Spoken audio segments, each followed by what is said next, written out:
Okay, hi y'all, it's the man in the shack. So after a little diversion out into a couple other parts of this thing, I'm circling back in to run through the 1988 Joes to look at their models. They're the last class, if you like, of the main guys that are or the main part of the pool. There's going to be others, there's plenty of other stuff, but that's the last of the 84 primary guys that I'm doing. There have been a few other advances in the last little round of stuff. In particular, I fixed Breaker's color finally, and so he's that's pretty darn close to what he's actually supposed to be. There were some backpacks that have appeared in the torso gear, and so I've given them to some select people, like Flash. With the laser gun, it's a good idea for him to have a backpack.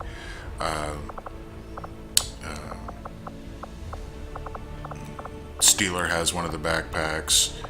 I did put arm or sleeves on Rock and Roll.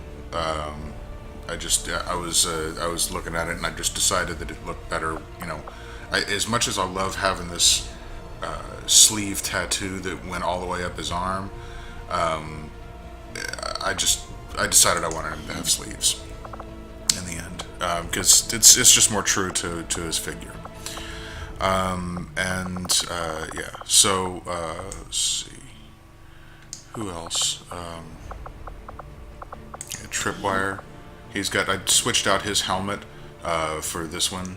So now his, I think this is the model I'm going to stick with. I think that's pretty darn right.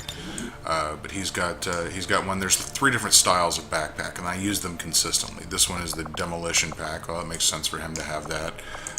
Lightfoot, I think, also has that one. And that same one that I used on Flash, I used on Sci-Fi. And there was another one that was the one that I used on Steeler, and I think on a couple of the other guys that have like large backpacks. I don't think I put it on Bazooka. I'm trying to think of where else this thing went.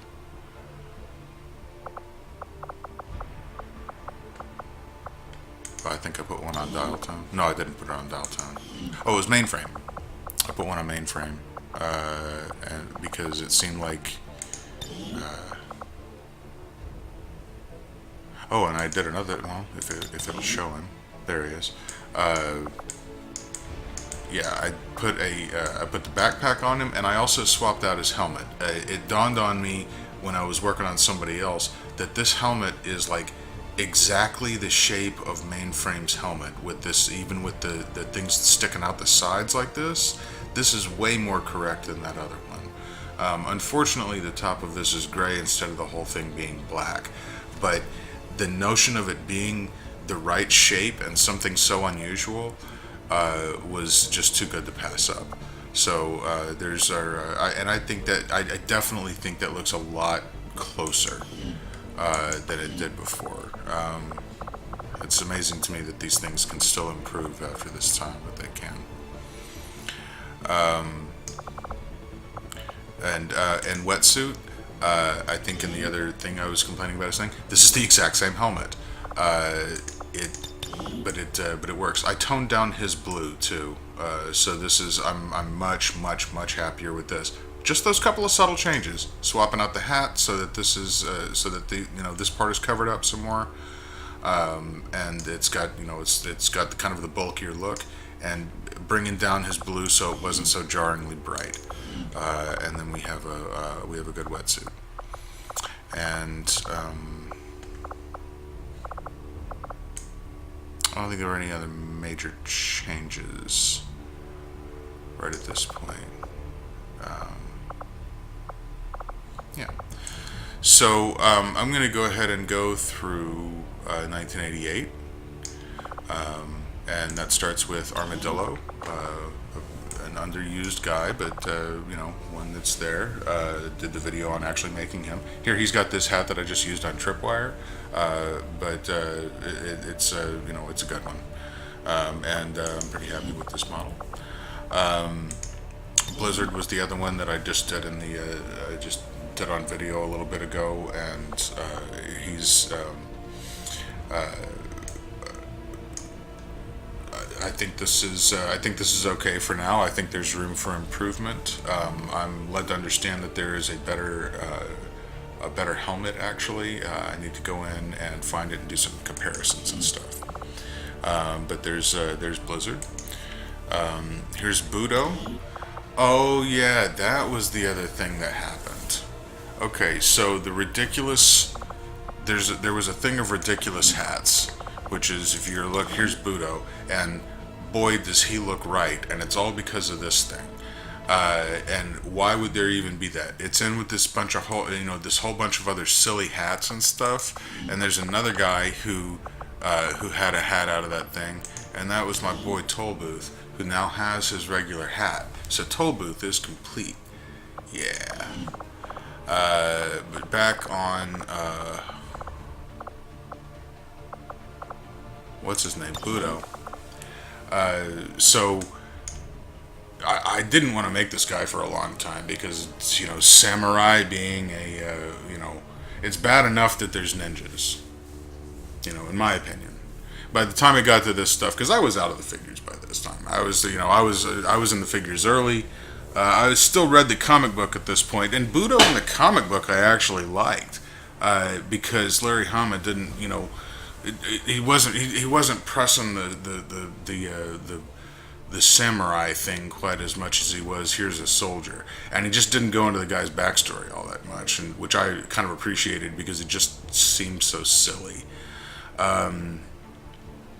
They were starting to reach this class, this 1988 class. There was a few good ideas in here, some designs that I really like a lot, and so I'm happy to keep this thing in here. But I gotta say, in general, the actual characters there were just too many. There was this like scaling up like that. You can't keep every single one of them interesting, and but they got to keep a balance between producing new figures and doing repaints of old ones and reissues and stuff. Right? You started seeing around the late '80s here. You started seeing these other sort of reissued teams, Night Force and Tiger Force and Python Patrol and all those things, and all they were repaints of existing figures. Well, on the one hand, that's a good idea because, for cost reasons, but from my standpoint of a guy who was reading the comic books and, who had been playing with the figures for years and whatnot, there's character fatigue, like I would, from that standpoint, rather see more. I would rather see the repaints. I would rather see the old guys get updated and have, because I was already invested in them as characters, right? You don't need to reinvent Snake Eyes. You've already got him. But that's exactly what they did, because they said, well, if there's one that's good, then 10 but it must be better. And so they had they were doing things like, well, ninjas, why don't I throw a samurai, and complete the have a bigger set, and hey, we've already got the molds of the swords. That's probably what it was. It was like, oh, he's got a more interesting hat. Oh, ninjas don't wear those hats. Oh, we'll make him a samurai. At some point, like the marketing department was starting to get in.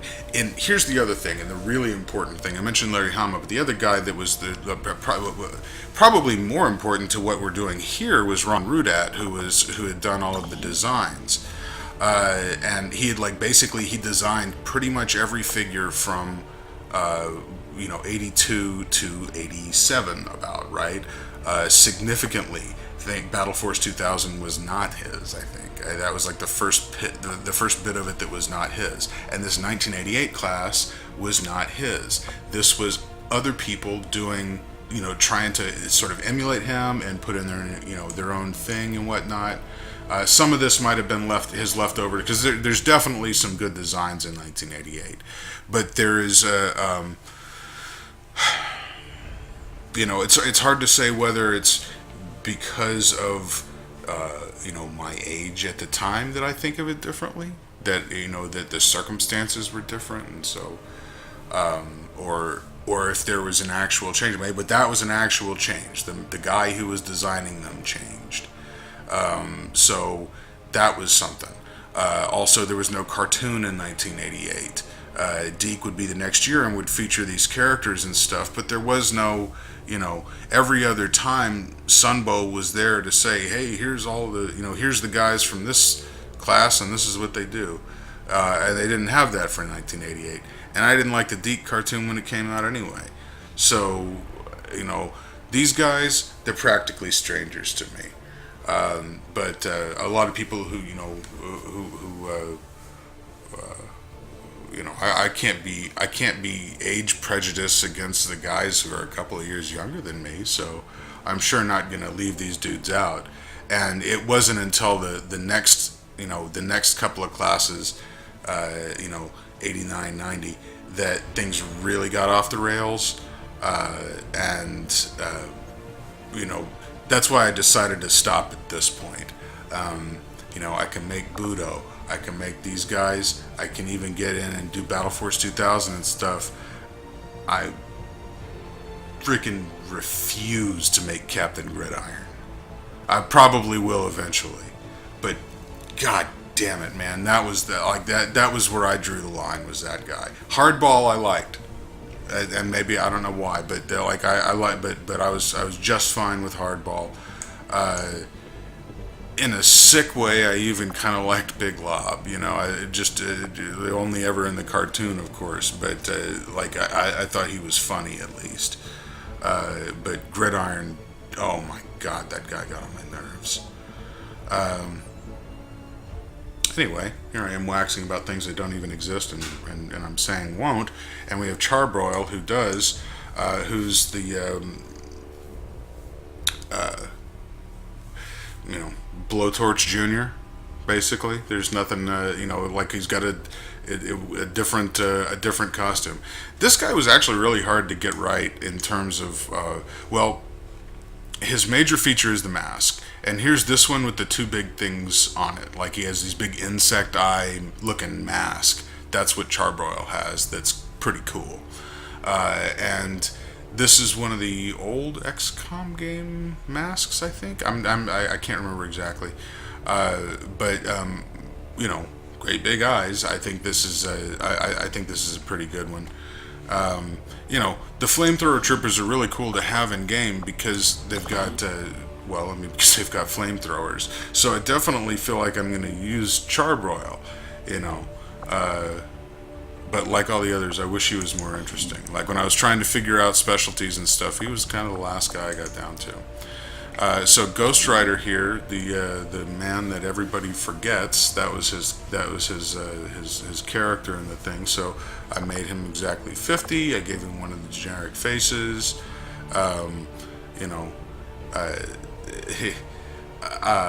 I do like this model. The cool thing about Ghostrider and the figure and stuff was the scarf, because he has the pilot scarf on, and so I made that. I was able to make that work. And he's supposed to be wearing a big, leather jacket. So I'm doing the same trick that I did with CoverGirl and Heavy Metal, where you use big puffy arms with this vest thing, and you get pretty much that you've got a flight jacket on. Now of course he was the stealth pilot, and the name is Ghostrider. So he was at Marvel Comics at the same time, and of course there was already Ghostrider, I don't know why that name was chosen, given that, it's not like they had never heard of Ghostrider, but they gave him that name, and for I don't know what reason, but when he wrote him in the comics, Larry Hama never actually said the name. It may have been an editorial thing, like they said, don't do that, it's confusing, or something like that. I don't know. Who knows? What was that? This was '88, so Jim Shooter was still there. I suppose he was making those decisions. I have no idea. Anyway, they would always call him "What's his name," or or "Hey man," or stuff like that. It was a kind of a funny joke because they never, like he's the stealth pilot, and his biography is all about how how he specializes in getting people to forget him. So the idea that nobody knows his name is kind of a double joke. And in this, he's the most stealth guy there is. So Hardball, who is a character that I like, and despite my feelings about the notion of let's include one of every sport, I think he kind of got in early. He made the cut for me. So with him, I'm not in love with this shirt, but I am in love with these arms. And the reason why is because this really emulates what he has. He's got like this gray under thing, and then he's got a shirt over it. He's got a white baseball jersey over it. Now, of course, this is not a baseball jersey. And there's a bunch of other shirts that might be used, except that for some reason these arms are really high, and so the clipping was just terrible, and nothing matched up. Like, the only shirt that I could get to match up was this one, which is obviously the shirt that this originally went with. So color-wise, it looks great and everything. But this is of that set that I'm using for like Clutch, where it looks like it's dirty down here. And I would rather have Hardball kind of have like a clean look to him. But that's okay. I thought in the end, I think it's more important to get this gray, to get the gray and the white like this on his arms. And I'm happy with it for that reason. And, baseball cap. So we're good. That's Hardball. Hit and Run has an interesting feature to him.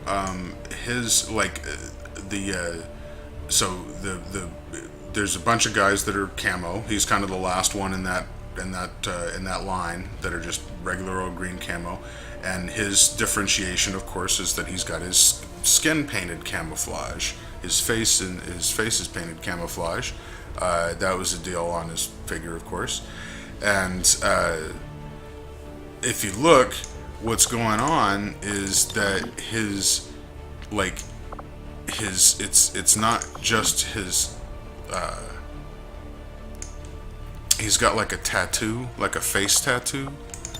I think. Or what is? How does it go? How does that work? I think that there's like a face paint. That's it. Yeah, sharpshooter face paint. So I can get that on him like that. But his skin color is actually one of the greens. Because if you have his skin color be like a regular skin tone, then it looks like there's paint on his face. But if you make his actual skin color green and then put the other camouflage on top of it, then you get this really cool look that makes him much darker, more true to the figure, in fact. And a really interesting point of differentiation when you line him up against the other camouflage guys like Footloose and Stalker and Falcon and stuff, who have their own little peccadillos and stuff. So Lightfoot, a really unusual design, and I think I was able to capture a lot of it here, a lot of the aspects of it. Here he's got this same backpack as Tripwire. So his helmet is the weird thing about him. And this is surprisingly pretty much like his weird-ass helmet that he had. It was like this big science fiction looking thing with like night vision goggles. Now he should have like things coming down here. In fact, let's take a dip into that real quick and see if we can fix that. Lower face prop. Is there? Where is? It's got to be something, and it's got to be blue, and it can't cover up his. It shouldn't cover up his chin.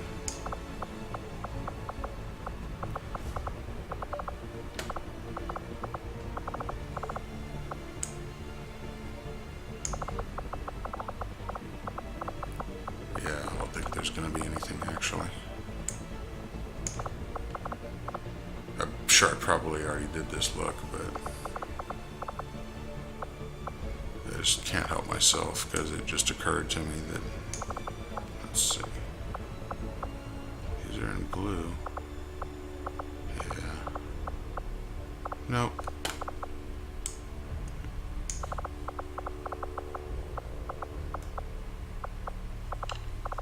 Nope. Okay. Anyway,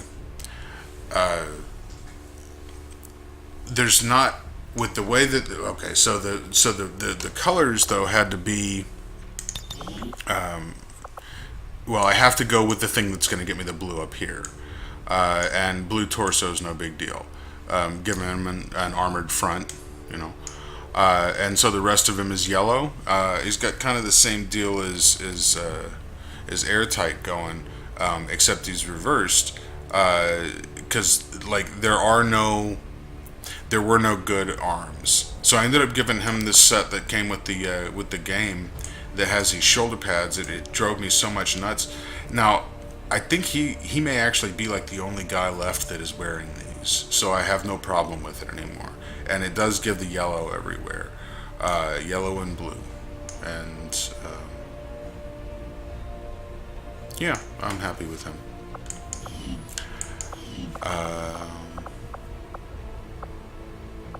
Muskrat, my neighbor here in Louisiana. So he's got the parts for him were just, you know, this kind of put itself together pretty much. You know, they have his hat, you know, that is his hat basically, and the rest of it is just get him something, rip the sleeves off of it, give him a 5 o'clock shadow, and you know, and bare arms. And I went in and you know, did my best to get the green kind of this like to customize the green to get it to look like his, and I think it's there. I think it's close anyway.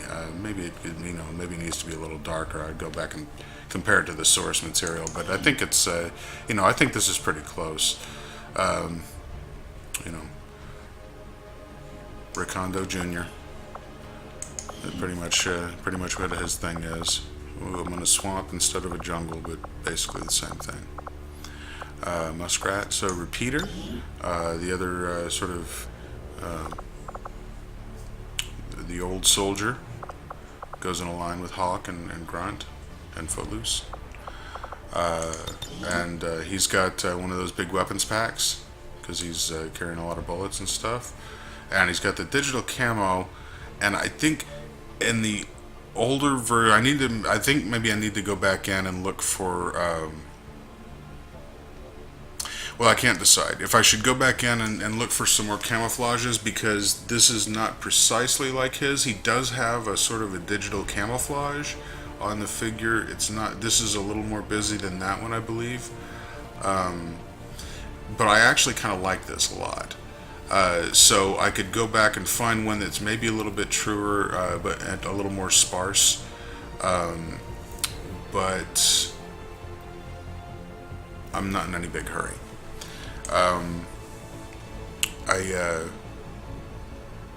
Yeah, don't have a lot to say about him other than I think he's it's a nice, good, basic design. He had a cool gun. I remember my little brother had this dude, had the figure, and because he was still little enough at that time that he was still playing with the figures and stuff. Yeah, I liked the Repeater figure. It was nice to have just a regular old guy. I think that was it. I think that was why he was appealing to me, because he was kind of a throwback almost. So Shockwave was another really good design from this year. I think Shockwave is one of my favorite of this entire class. SWAT stuff basically is kind of what it was. What they were going for with him. He's a SWAT guy, so bulletproof vest and the over thing.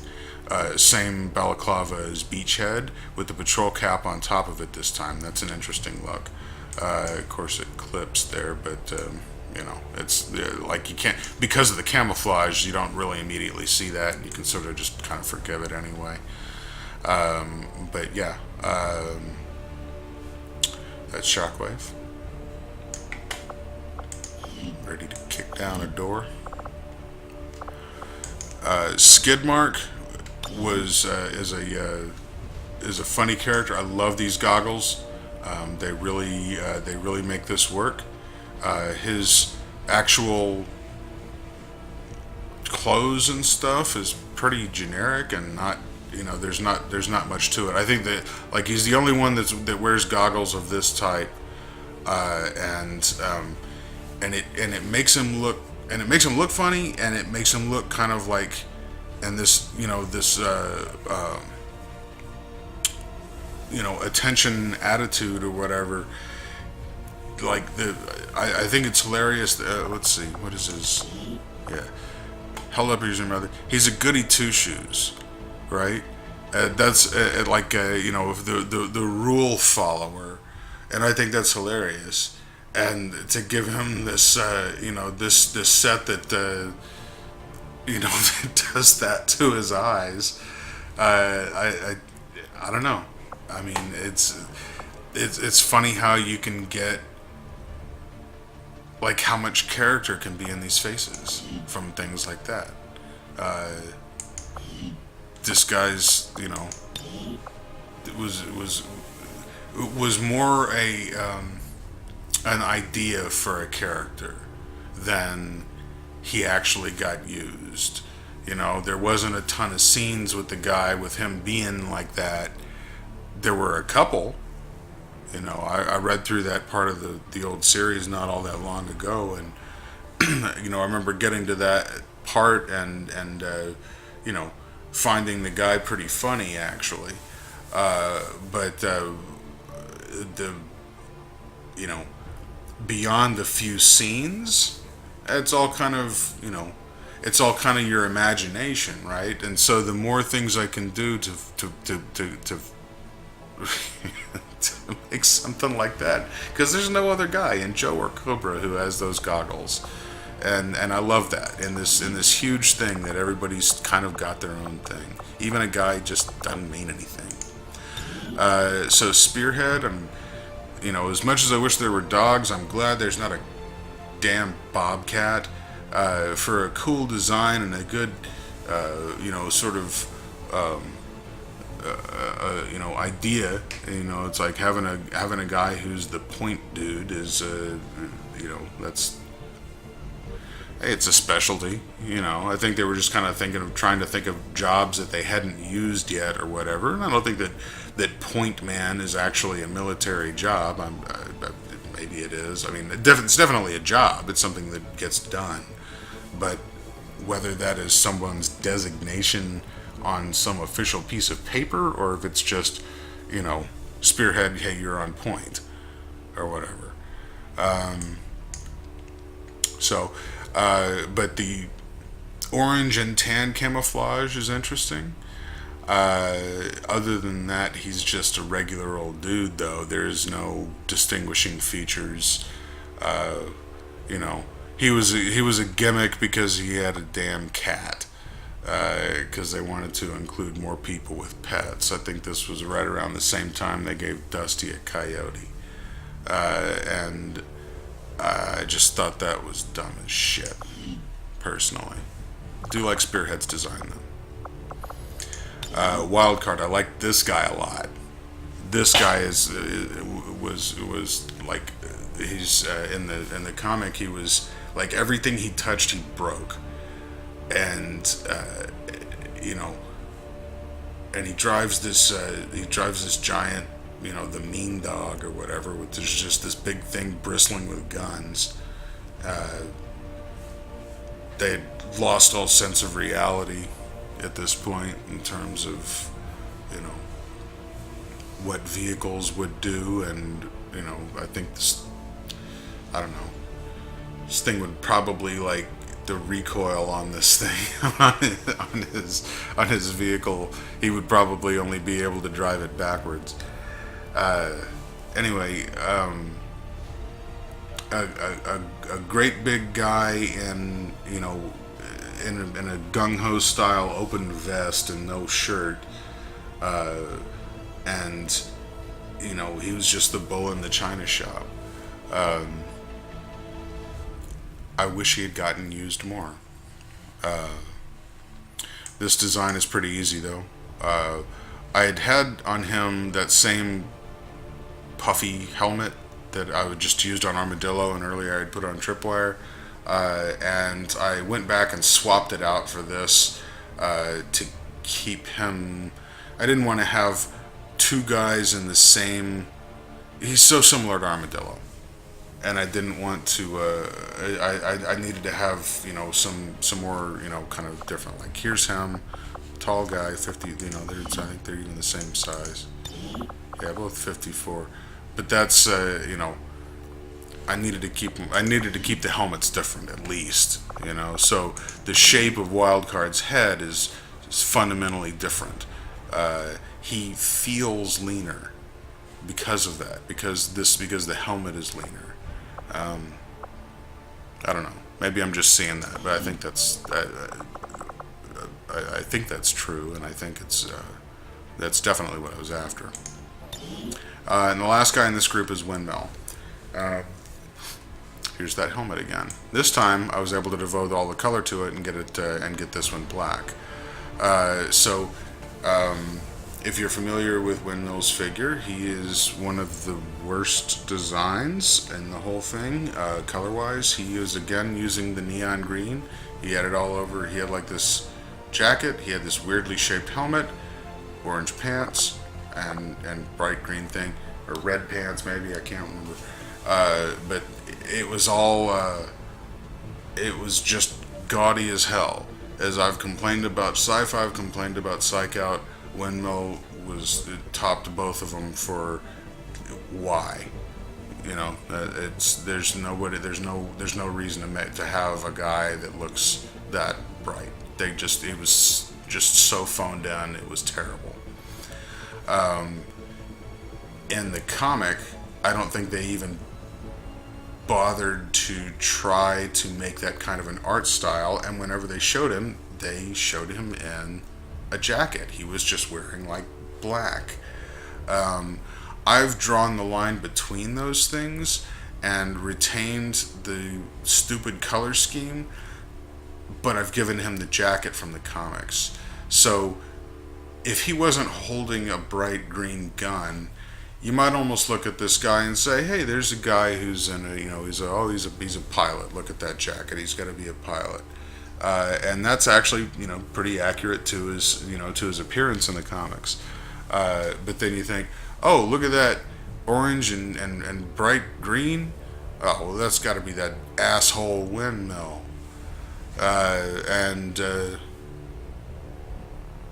Well, there you go.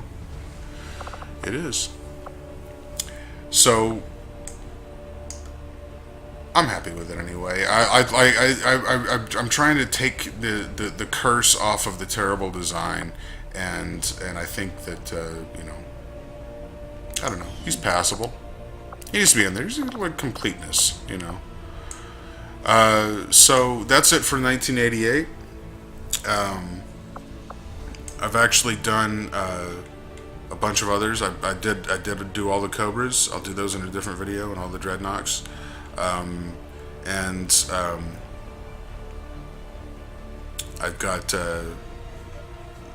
I've got some others that are, you know, set up for to be engineers and stuff like that. But that's it for this one. I'm gonna cut this now. Just go back there real quick. Armadillo, Blizzard, who's not showing up. Budo, Charbroil, Ghostrider, there he is, maybe the most cohesive design in here. Hardball. Hit and Run. Lightfoot. Muskrat. Another excellent one. Repeater. Shockwave. Probably best of the bunch. Skidmark. Spearhead. Wildcard. And Windmill. And that's 1988. That completes the run of G.I. Joes. And I'll do the other extra things in a different video. That's it for now.